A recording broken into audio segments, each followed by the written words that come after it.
Добро утро и од мене, јас сум Кристина Атовска. Оваа последна тема за оваа недела и за овој петок по целодневна и целонеделна политичка анализа ќе ја посветиме малку на спортот. И тоа на најбрзиот спорт. Со мене во студиото, како што најавија моите колеги, Бранко Кипровски, наш тркач во Лондон. Во Англија. Во Англија. Се случи да победите на еден доста важен куп во автомобилскиот спорт, а тоа е Фокус купот. Ајде прво за оваа победа да поразговараме, во позадина веќе можеме да ги видиме инсертите од таа трка, ако не се лажам. Најнапред да ви се заблагодарам за поканата. Чест е да се биде гостин во вашето студио, во вашата емисија. Еве едно мало внимание за вас. Фала, но не треба. Погледете.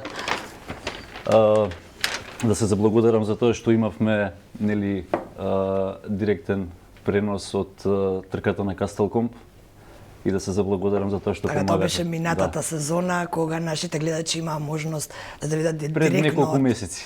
Да. Добро, за нас беше минатата сезона, ние бевме дури во друго студио. Добре. Трката на Крофт ја извозев на мојот роден ден, така да има едно големо значење. Таа беше трка што баш онака се подготвивме како што треба. Тоа беше единствен настап каде што бев комплетно подготвен, значи психички, со адаптација на клима, со сите тие работи што беа потенцирани од мојот менаџер Тим Сагден. Еден од најдобрите менаџери во UK кој што работи со возачи од светскиот ранг, од европските купови победници, од светските купови победници, така да сето тоа што го каже едноставно функционира. Мојот онлайн ментор Рене Робертсон беше исто така на патеката со својот син Аиртон. Тоа кажува се, значи синот е крстен по Аиртон Сена. Луѓе вистински влюбеници во спортот, професионалци во својата работа. Значи, секогаш кога се оди во оние професионални стапки, го посветив времето за таа трка, се подготвував, значи, онлайн. Тоа е патека што ја возев во 2019, каде што веќе имав супер резултати по 5 години не возење. Тоа беше моја прва трка на Крофт. Веќе во втората трка имав можност да водам цела трка и при самиот крај на неколку метри пред целта возилото откажа, моторот. Непознати се причините, се уште остана така, сепак остана и белек дека доаѓа некој нов возач во Англија и може да понуди квалитет. Што значи оваа трка за вас, оваа победа конкретно? Па ова е едноставно круната откако сум отиден во Англија, значи една победа значи многу. Ги споменавте менторите. Да. Колку е важно да се работи со такви луѓе? Можно ли е да се дојде до врвни резултати без такви професионалци зад себе? Видете, се поедноставува целата постапка. Например, сето она што треба да се помине време, да кажеме, на патека, да се тренира, да се трошат средства, финансии, значи сето тоа се скратува и едноставно функционира со нивните совети, со она време што можеме да го поминеме онлайн тренирајки со онлайн менторот. Сите совети што треба да се прави со возилото, како функционираат, значи совети од 40 години врвен моторспорт. И сето тоа спасува, да кажеме, во и финансиски и помага за самата трка, за самите резултати. Кипровски, малку лично прашање. Зошто Англија? Напуштивте се од овде, тоа го споменавме минатиот пат кога ни се јавивте од стазата, за да заминете таму и тоа наменски, за да се занимавате со овој спорт. Апсолутно. Зошто таа држава? Комплетно. Знаеме дека Обединетото кралство или Англија, таму се стационирани сите најголеми клубови, тимови. Формула 1 функционира од Англија, значи тоа е срцето на моторспортот. Сите земји, да кажем европски, имаат добар моторспорт, меѓутоа ова е срцето на моторспортот. Тука се оние луѓе што едноставно, да кажеме, палат и гасат во моторспортот, така да знаев дека ако отидам таму, нешто ќе има можност да се случи. Колку е да се... тешко да се стигне до таму, бидејќи дури туристички нашите граѓани кога сакаат да патуваат во Велика Британија, најтешко се вадат визи. Тоа е буквално државата што најтешко ни дава визи. Па добро, ете, Колку беше тешко да се стигне до таму? Имав некакво решение за тоа. Значи, отиден сум со македонски пасош, значи јас сум си патриот, ја сакам земјата си, го сакам народот. Најдов начин, отидов значи таму како спортист и од таму почнаа сите оние да кажеме борби да се дојде да се исконтактира до луѓе. Имав среќа на 2019 ете да бидам забележан од овие некои поважни луѓе во моторспортот во Англија. Трката на Брент Скачет имав можност да приде до мене Тим Сагден лично и да се запознаеме. И сега да направиме една паралела на тоа колку се инвестира таму во овој спорт и овде, иако можеби е крајно неспоредливо, бидејќи кај нас и нема толку многу инвестиции, но какви се можностите кога ќе отиде еден возач во Англија за да успее? Има ли некакво олеснување, некаква одскочна даска или можеби и таму е борба на старт? Видете, секаде е борба. Моторспортот е најскап моторспорт и мислам автомобилизмот е најскап моторспорт и е тешко. Мора да се работи со спонзори. Оваа сезона 2021 имав среќа што добив понуда да изрекламираме една нова наградна, тоа е еден вид наградна игра за потенцијални возачи кои би можеле да почнат без да плаќаат ништо. Добивме таа понуда, ја прифативме и мислам дека приказната е успешна, иако некој што ги следа трките сигурно знае дека имав можност за најмалку 5 или 6 победи без никаков проблем.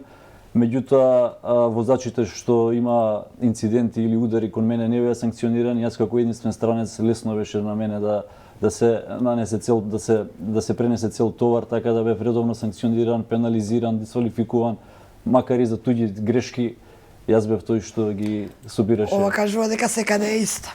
Од прилика секаде е исто, да.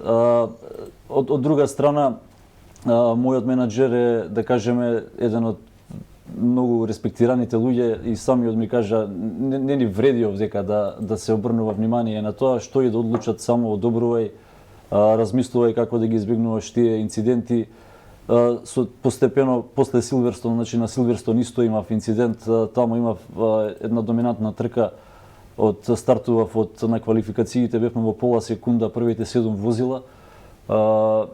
На самиот старт за еден круг имаше дожд на патеката, значи на мокра патека, успеав да стигнам во првиот круг до 4-та позиција, бев иструкан од возач, имавме мал инцидент, не помина неколку возила, пак се изборив да дојдам до 6-та позиција и кога веќе видоа дека сум пак на пол позиција со супер доминантно темпо, едноставно одлучија мене да ми го префрлат тој товар за инцидентот, а јас бев буквално иструкан. Добив удар во вратата возачка, пошто возиме од десна страна. И нема каде да се жалиш. Зошто фокус, зошто овој вид на брз спорт? Зошто не се одлучивте можеби за формула, за мотоспорт? Видете, формула е голема приказна. Формула се започнува од 6-7 годишна возраст со картинг и со целосно надградување. Ние сме, мислам јас лично, мислам дека нема никакви шанси за тоа. Борете да се тестира еден ден или да се проба, меѓутоа сепак не ни размислувам на тоа, затоа што туристичките автомобили се нешто посебно и мислам нешто реално што може да се вози или да се справиме со нив. И најважното прашање, бидејќи ова е еден од најскапите спортови, како се доаѓа до финанси, ги споменавте спонзорите, но прашањето ми е, се обидовте ли во Македонија пред да заминете? Ви помогна ли некој овде? Има ли финансиски можности за влез во овој спорт? Тешко е. Ако немате пријатели, мислам реално, ако немате врски, ништо од тоа нема да се случи. Сум тропнал на многу врати, сум разговарал со многу луѓе. имаме сведоштво, имаме документација, имаме резултати. Јас сум единствен од, да кажем, од возачите што успеал со минимални средства да оствари добри резултати од веќе докажаните возачи наши. Значи, кога сме возели во купови, на неколку пати сум имал прилика да биде возилото доволно спремно или да имате доволно добри гуми за да покажете резултат. Тоа се случило едноставно. Еве и во купот каде што возам овие години, возиме со возачи кои што возат едноседи, ГТ серии, шампиони, значи во британскиот шампионат за туристички автомобили што е најпрестижен на светско ниво. Без проблем се справувам со истите, така да сметам доколку имав малку поддршка, ќе бевме многу понапред во спортот. Меѓутоа, не е касно, овој спорт нуди до 55-6 години да може да се доминира, доколку здравието нели служи. Така да, тоа што е скап спорт, да можам да кажам дека демотивира и многу млади луѓе, многу луѓе со желба за него и многу родители кои немаат можност да ги услишат желбите на своите деца, да ги пуштат на било каков тренинг. Ајде малку повеќе за мотивацијата за ова. Можно ли е да се истрае само со силна волја? И јас сум доказ како се функционира само со волја. Сега, значи, треба све друго да се стави на страна. Едноставно Потребни се и жртви за таа. Комплетно, се е жртва. Значи, целосно, значи се што се наоѓа околу мене е комплетно жртва. Значи, збориме за семејство, збориме за работа, значи комплетно. Кипровски планови за иднина, до кога сте во Скопје, се враќате повторно назад следната година, што ќе се случува 2022? Искрено, Фокус купот некако го почувствував како надминат, затоа што таму јас се чувствувам многу комотно, не гледам некој предизвик таму да се вратам, мада имав покана нели да продолжиме наредната сезона. Тестирав за ТЦР шампионатот за Обединетото кралство, тестирав со два тима, исто за ТЦР Европа ми е понудено да се вози, каде што треба и буџет соодветен. Се размислува, во преговори сме, се уште не знам. Не знам, имам некои преодни моменти, може да се случи да се направи пауза, да се дојде до сериозни спонзори, до сериозна поддршка. Чекам одлука од менаџерот кој што е во преговори за мини чалендж, од каде што требаше да настапиме 2021, за да одиме заедно со британскиот шампионат за туристички автомобили БТЦЦ на истата телевизија, каде што ќе имаме можност нели да, доколку успееме да направиме било каква доминација, да привлечеме внимание како име, како тим, како возач, за да можеме некако да конструираме буџет, да конструираме поддршка за да преминеме во БТЦЦ шампионатот кој што е милионски план. Без тие средства таму нема место за никого. Малку возачи сте досега кои што се надпреварувате на големи купови, на големи шампионати. Едно прашање за иднината во овој спорт. Гледате ли млади таленти овде и гледате ли им олабавување некако на атмосферата за нивни влез во овој спорт? За жал, ќе бидам отворен, ќе бидам искрен, тоа ја што го мислам. Луѓето го знаат движењето, ја знаат енергијата во македонскиот автомобилизам. Овдека се е сведено околу еден човек кој што ја води автомобилистичката федерација. Името него не ни заслужува да му го споменам. Тој е човек кој што едноставно прави криминал. Сите пари од државата преку него еден човек е, значи во федерацијата, си има некој секретар негов и тие мислам тој човек што е на федерацијата поврзан е со неколку возачи од Македонија кои што редовно секоја година истиот буџет си го зимаат, си го трошат, врзана им е работата. Што треба еден млад возач да направи за да стигне до шанса да се трка? Јас сум единствено гледам светла точка во нашиот млад талент Петар Богатиновски, кој што оваа година конечно беше поддржан после не знам какви молби и преговарања и значи беше страшно. Дури јас поднесов документи минатата година да бидам поддржан и бев спремен половина од буџетот да го префрлам на Петар Богатиновски затоа што бев изреволтиран од се тоа што се случува. Најтешкото е што истиот тој човек, освен тоа што буквално ги краде парите и на криминален начин ги префрла на неколкуте возачи, и од тие дефинитивно знам затоа што и мене ми беше понудено, пола од тие се враќаат кај него на рак. Значи целата работа е многу бедна, на многу ниско ниво. Не гледам иднина. Не можете вие да немате македонски шампионат, да немате место за младите таленти, а да користите буџет како Македонска автомобилистичка федерација и да финансирате трки надвор од Македонија. Мислам е нереално. И тоа самото кажува дека тој нема друг избор. Тој човек не смислил никаква идеја за собствен бизнис или за работа како да живее самиот. Едноставно го користи ова место да оштети државата, да го оштети спортот. Исто се случи со младиот возач Мартин Делев, кој што е шампион повеќе кратен. Одземена му е лиценцата за тоа од лични интереси, од лични, да кажеме, препукувања со родителот на возачот. Значи тоа не може така. Ова значи дека, спортот... иако го најавив разговоров спортски, сепак не може да се изостави политиката надвор од... Едноставно, ова мораме да го спомнеме, ова мора да се извади. Ја знам дека овдека не може правно ова да се истера, меѓутоа останува тоа, ако некој малку има, значи, образ и чест, да се откажат од тие буџети, барем да ги усмериме во младите или да се изгради патека. Не може да немаме автомобилистичка патека. Како ќе ги градиме тие таленти? Еве, отворени ни се вратите во Англија. Бил Кипровски возел таму. Луѓето знаат дека постои земја Македонија, мене ме прашуваат тоа знаме, какво е, од каде сте? Јас сум македонец од Македонија.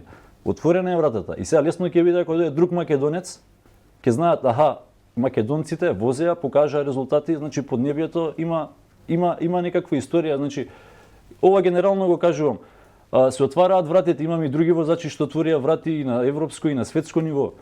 Меѓутоа без младите никаде не одиме. Да, ова ќе им дојде малку светла точка на Па не знам како за ќе им крај. дојде на сите, нема да им дојде светла точка, меѓутоа за младите мора да мислиме. Секако сите имаат, предпоставувам, амбиции надвор, бидејќи ние немаме некои големи купови кај нас. Имаме точно неколку мали трки. Меѓутоа сме опасни таленти и преинтелигентни луѓе кои што со без никакви тренинзи, без никакви финансии наоѓаме решение да се справиме со многу квалитетни возачи. За крај за тренинзите, бидејќи тренирате многу помалку од сите останати возачи кои имаат финансии, тимови, финансиски моќни зад себе. Што прави еден возач кога нема можност и финансии да тренира на конкретната патека?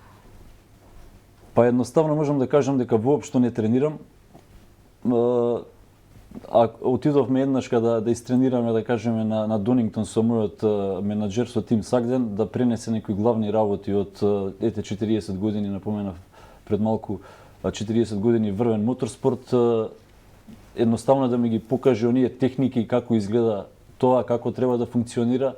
Јас веќе, да кажам, сум користел самиот по себе, сум дошол до тие до дел од тие работи, меѓутоа да ги објасни комплетно како треба за утре кога ќе седнеме во некој шампионат да возиме, да биде многу полесно да се победи, да се доминира. Без тие работи едноставно не може. Така да тренинзи можам да кажам дека немам никакви, мада возам онлайн, имам ментор онлайн, го користиме. Тоа е симулатор. На симулатор дома, да, значи немам ни оној рам како се вика професионален комплетен.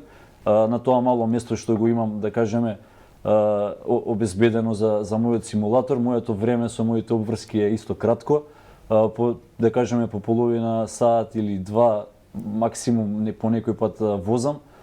Тоа е тоа, така се подготвуваме и тоа можеме да кажеме не е никакво подготвување. Единствена работа што ми останува е да се отиде на патеката, да се простудира самата патека и да се гледаат некои дуели на тие патеки, да се извлече она најдоброто, каде треба да се позиционира возилото, каде да се избегне некој инцидент, кои се критични точки на патеката, едноставно студија и со тоа да се отиде да се надпреваруваме со нив.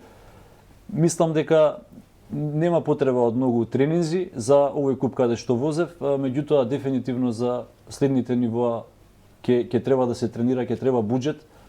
Како ќе видиме понатака. Кипровски ви посакувам многу среќа понатаму во кариерата и во овој спорт во Англија, каде што повторно ќе се вратите за да се посветите на брзите патеки. Ви благодарам што одвоивте време додека сте во Скопје да го посетите и студиото на Утрински брифинг. Ви благодарам и да ги честитаме новогодишните и божикните празници на нашите гледачи.